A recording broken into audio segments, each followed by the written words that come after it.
বাংলা চলচ্চিত্রের উন্নয়নে বড় পদক্ষেপ নিচ্ছেন অভিনেতা প্রসেনজিৎ চট্টোপাধ্যায়। তার প্রযোজনা সংস্থা রাজ্য জুড়ে ছোট ছোট প্রায় 100টি সিনেমা হল তৈরির কাজ শুরু করেছে। এই তথ্য প্রকাশ্যে আনেন পশ্চিমবঙ্গের মুখ্যমন্ত্রী মমতা ব্যানার্জি। মহানায়ক সম্মান 2025 প্রদান অনুষ্ঠানে মমতা বলেন, প্রসেনজিৎ একটি ভালো মডেল করেছে, অফিসাররা গিয়ে দেখে এসেছে, আমরাও খুশি হয়েছি। মুখ্যমন্ত্রীর মতে এই উদ্যোগে বাংলা সিনেমা আরো বেশি মানুষ দেখতে পারবেন, ছবিগুলোর মার্কেট বাড়বে এবং কর্মসংস্থানও তৈরি হবে। প্রসেনজিতের পরিকল্পনায় প্রতিটি হল হবে 40 থেকে 50 আসনের ছোট আকারের।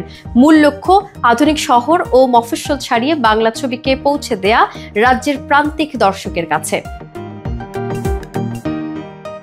এদিন শুধু উৎসব মুখর বক্তব্য নয়, হিন্দি বাংলা সিরিয়ালের নেতিবাচক কন্টেন্ট নিয়েও সরব হন মুখ্যমন্ত্রী। তিনি বলেন, সিরিয়ালে সারাক্ষণ ঝগড়া, বিষ, গুন্ডামি দেখানো হচ্ছে, এতে শিশু কিশোররা বিপদে যাচ্ছে। তার আহ্বান, বিনোদনের পাশাপাশি যেন ইতিবাচক বার্তা দিতেও মনোযোগী হন নির্মাতারা।